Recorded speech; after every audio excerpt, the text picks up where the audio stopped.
শৌখিন ছাদ বাগানি বন্ধুরা, শীতের শুরুতে গোলাপ গাছের প্রুনিং মানেই হচ্ছে গাছকে অধিক ঝাঁকড়া কোঁকড়া করে নেয়া, অধিক কুড়ি, অধিক ফুল এবং সৌন্দর্যের সমারোহ আপনার ছাদ বাগানে। প্রিয় ভিউয়ার্স, আমি পরিতোষ চক্রবর্তী আপনাদের সকলকে জানাই আমার শৌখিন ছাদ বাগান ইউটিউব চ্যানেলে সাদর সম্ভাষণ। এই যে আপনারা দেখতে পাচ্ছেন আমার গোলাপ গাছে যে গোলাপ প্রস্ফুটিত হয়েছে, এটি কিন্তু সেই গাছে যে গাছটি আমি আপনাদেরকে প্রুনিং করে দেখিয়েছিলাম এবং এর গোড়াতে আমরা খাবার দেবার মতো যে ভিডিওটি সেটিও আপনাদের সাথে শেয়ার করেছিলাম। আজকে কিন্তু আপনারা দেখতে পাচ্ছেন মাত্র কয়েকদিনের ব্যবধানেই আমার গাছে সেই গোলাপ কিন্তু এসে গেছে। এখানে কুড়ি রয়েছে আর এদিকে নতুন শাখা প্রশাখা কিন্তু আরও যথেষ্ট রয়েছে। আর আরও একটি ফুল এখানে অর্ধ ফোটা অবস্থায় রয়েছে। প্রিয় ভিউয়ার্স, আরও কিছু গাছ আমি খাবার দিয়েছিলাম, প্রুনিং করেছিলাম, সেই ভিডিওতে সেগুলোও দেখিয়েছিলাম। চলুন দেখে নেওয়া যাক আমার সেই গাছগুলো কেমন আছে, সেই গাছগুলো কতটাই বা বেড়ে উঠেছে।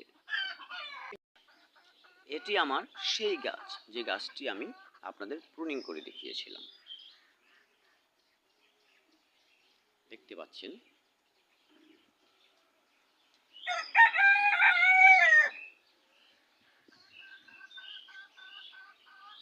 প্রচুর কুড়ি,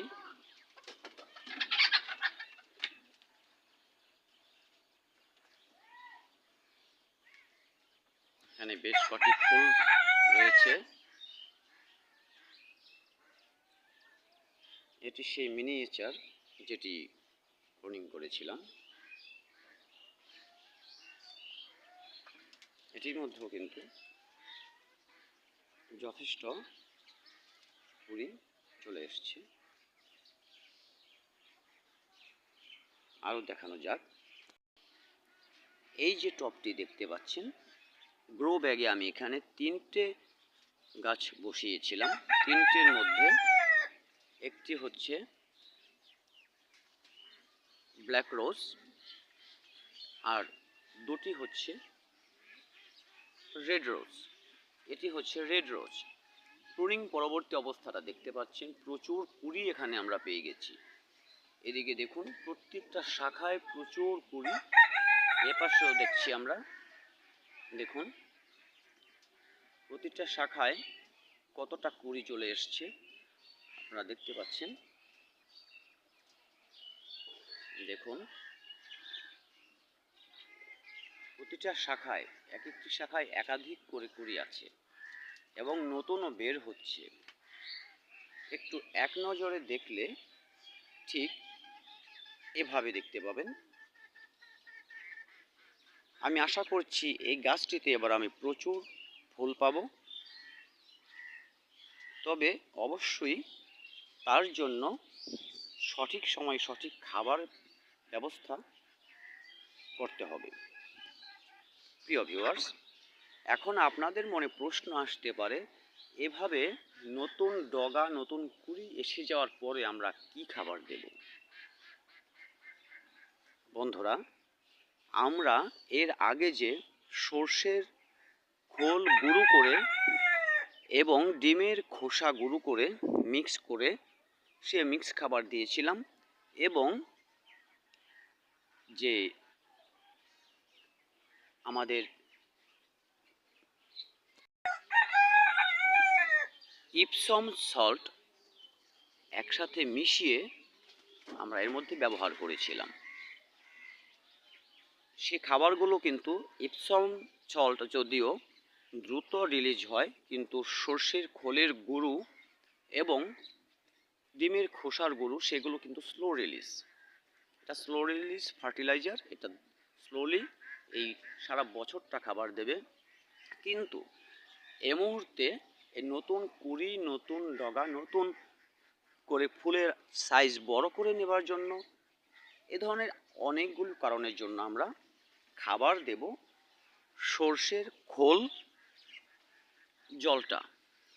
সর্ষের খোল আমরা জলে ভিজিয়ে রেখে তারপর 7 দিন পর সে জলটি একেবারে পচে ঘোলাটে ভাব ধারণ করলে তার মধ্যে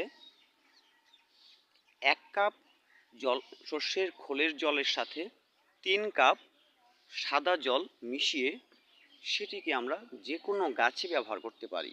এই গাছেও আমরা এই জলটা ব্যবহার করব। 1 কাপ সর্ষের খোল জল এবং 3 কাপ বা 4 কাপও নিতে পারেন, সেটা সাদা জল মিক্স করে আপনার টবের আকার অনুসারে, ছোট বা বড় আকার অনুসারে যতটা সম্ভব দিয়ে দেবেন, যাতে গোড়ার মাটিটা সুন্দর ভেজা থাকে। দেখতে পাচ্ছেন আমার কিন্তু এর গোড়ার মাটিটা যথেষ্ট ভেজা, এ ধরনের ভেজা থাকতে হবে। তাহলে আপনার এই কুঁড়িগুলো সতেজ হয়ে বেড়ে উঠবে। প্রিয় ভিউয়ার্স, সপ্তাহে 1 দিন করে সর্ষের খোলের জল সাদা জলের সাথে মিক্স করে দিয়ে যান। আর যদি পারেন প্রতিদিন অন্তত একবার হলেও আপনার গাছকে স্নান করিয়ে দিন। তাতে গাছে পোকামাকড় আক্রমণ থেকে গাছ রক্ষা পাবে এবং যে নতুন কুঁড়ি আসবে সে কুঁড়িগুলোকে কোনো পোকামাকড় আক্রান্ত করে নষ্ট করতে পারবে না। প্রতিটা ফুল কিন্তু আপনি দেখতে পাবেন আপনার বাগানে এবং আপনার বাগান হয়ে উঠবে খুবই আকর্ষণীয়। এই গোলাপ আপনাকে দেবে প্রচুর ভালোবাসা। প্রিয় ভিউয়ার্স, এমনি করে যত্ন নিন, খাবার দিন, আপনার গাছ আপনার ভালোবাসায় সিক্ত হবে, আপনাকেও ভালোবাসায় পরিপূর্ণ করে দেবে। যদি ভিডিওটি ভালো লেগে থাকে অবশ্যই একটি লাইক করবেন। আপনাদের লাইক আমাকে আগামী ভিডিও তৈরিতে উৎসাহিত করে।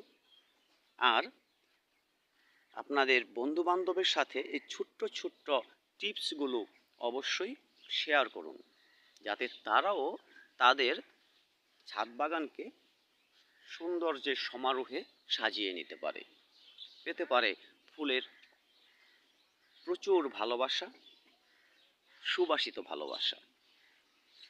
আর আরেকটি বিষয়, আমার এই ছোট্ট ছোট্ট টিপসগুলো আপনাদের সাথে আমি শেয়ার করি, যাতে সবগুলো টিপস আপনাদের সাথে শেয়ার করতে পারি।